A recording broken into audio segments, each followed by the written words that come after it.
In this video, we'll go over IRS Form 9423, Collection Appeal Request. This is a simple document. The form itself is 1 page long, and then there are instructions for this form on the second page. So probably a couple of things before we get into the form itself. When would you file IRS Form 9423? Well, if you are subject to the IRS Collection Appeals Program, so that's the acronym is CAP, then anytime there's an action that's being taken, or if you've applied for something like a removal of a tax lien, something like that, anytime you propose something that is rejected, you'll usually find that the rejection or the disapproval notification comes with instructions on filing Form 9423. So as, hopefully when the IRS starts the collections process, you're in a position to either set up an installment agreement or make payments to reduce your tax liability. But if at any point along the way there's a hiccup and the IRS is inclined to take the next step, then you can file an appeal request, which will temporarily pause the next collection action. So for example, a notice of federal tax lien that has been or will be filed, normally once that's been filed, then there's the next step in the collections process. But if you file a collection appeal request, then it has to stop until the IRS has a chance to go through and either approve or deny your collection appeal request. So the examples on the form instructions of when you may be able to appeal a collection action: if a levy or seizure action has been taken or is about to be taken, if you've received notice of a federal tax lien that either has been or will be filed, if you've received a filing of a notice of a lien against your property, if you've tried to subordinate, withdraw, discharge, or non-attach your lien certificate and the IRS denies your request, you can file a collection appeal request. If you've submitted either an installment agreement, if you've proposed a modification, if you've proposed a termination and met with disapproval from the IRS, then you can appeal that. Or if you've had a property that was seized or levied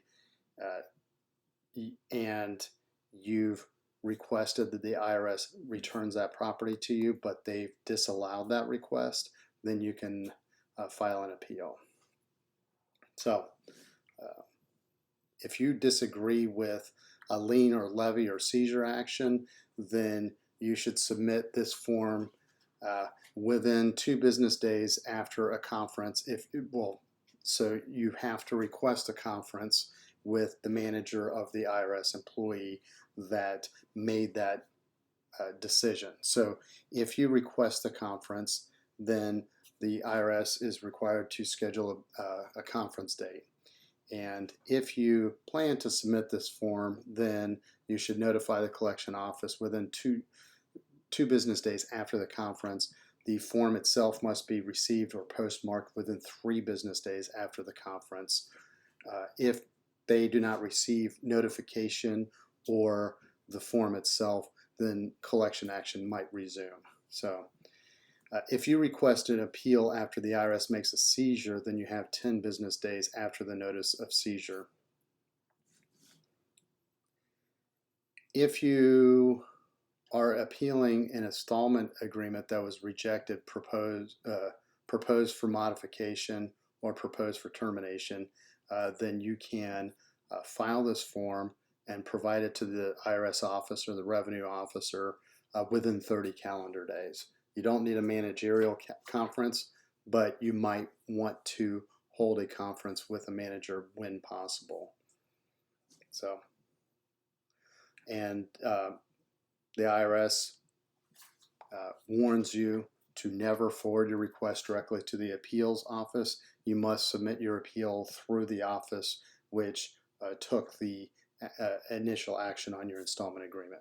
So until your appeal is settled and until you receive notification that the IRS took action on your appeal, filing the appeal will help stop or arrest the collection actions. So doesn't mean that they stop forever. It just means that there's a pause until the IRS is able to investigate it, and then once they make a determination, then they can resume one way or another. So let's go to the top of the form. We'll complete it as if we are the taxpayer. One last thing, I'm going to take a look. There usually is a Paperwork Reduction Act statement that says how long it should take to complete this form, but I do not see it here. Okay. So we'll start with the taxpayer's name.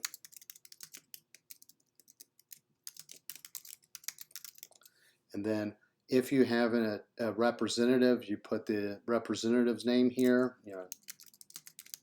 and then you would have to attach a copy of IRS Form 2848, which is the IRS Recognized Power of Attorney form.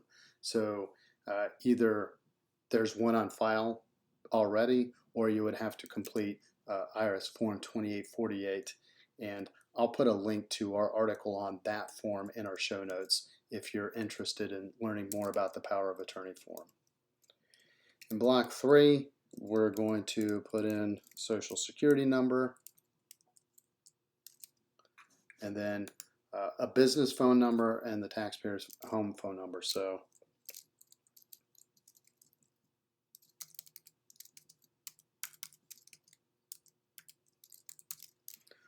and then my home phone number, we'll just say that it's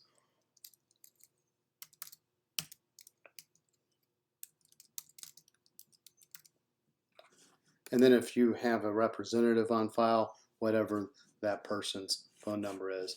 Since I didn't complete part 2 with a representative, we shouldn't put the representative's phone number. Taxpayer's street address.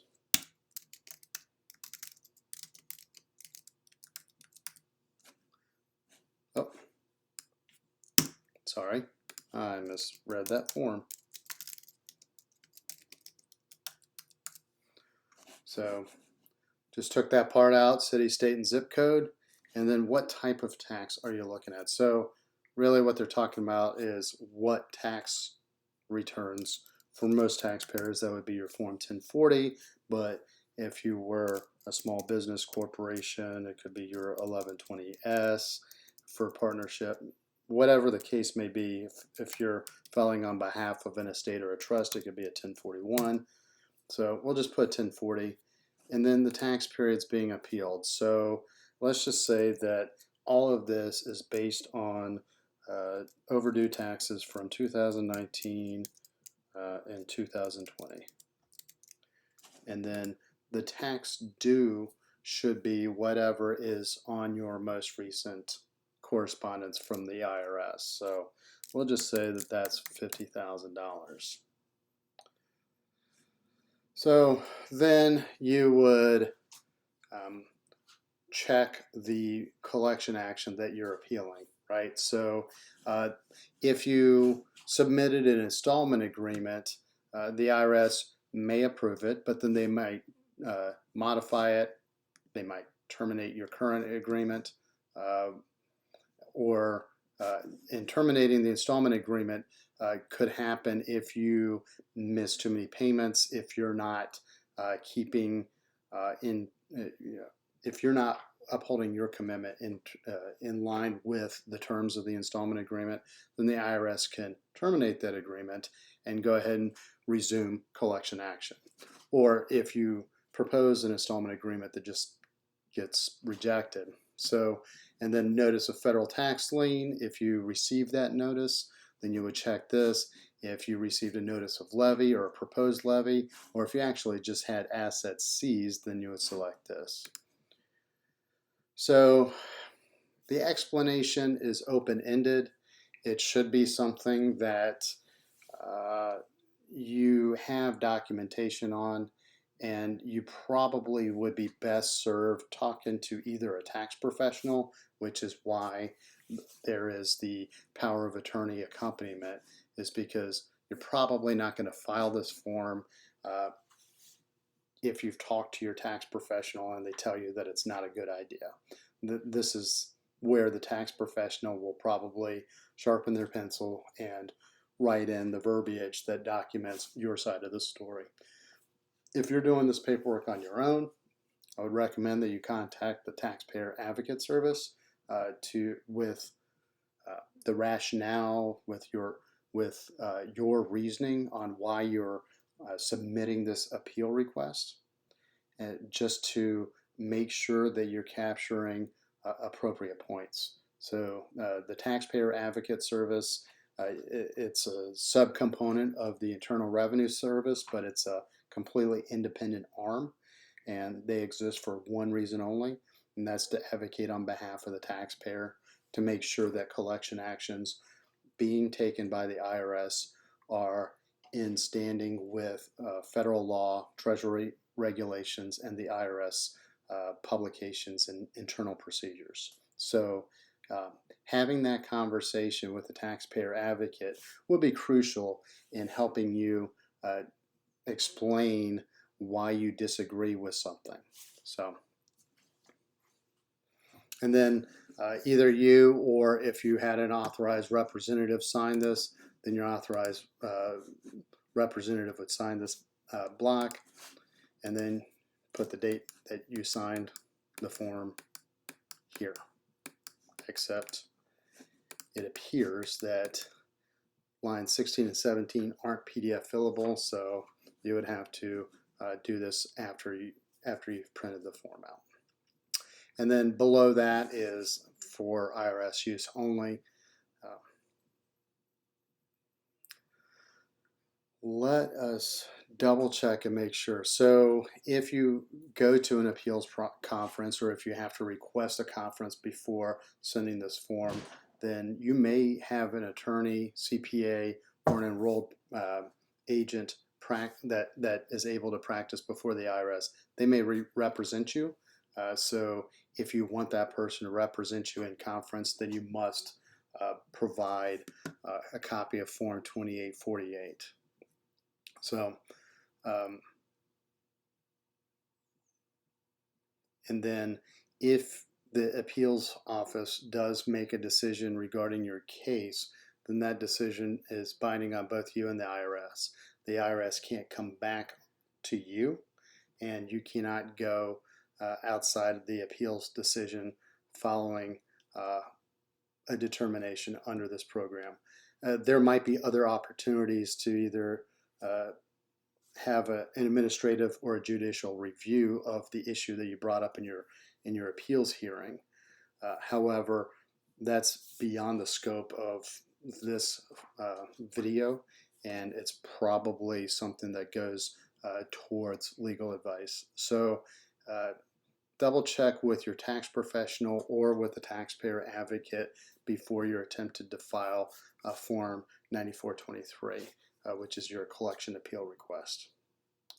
That's all we have for this video. This form is fairly straightforward to walk through. However, you're going to need to take some time for this Section 15 explanation to come up with the right documentation, the right verbiage, and the right explanation for consideration.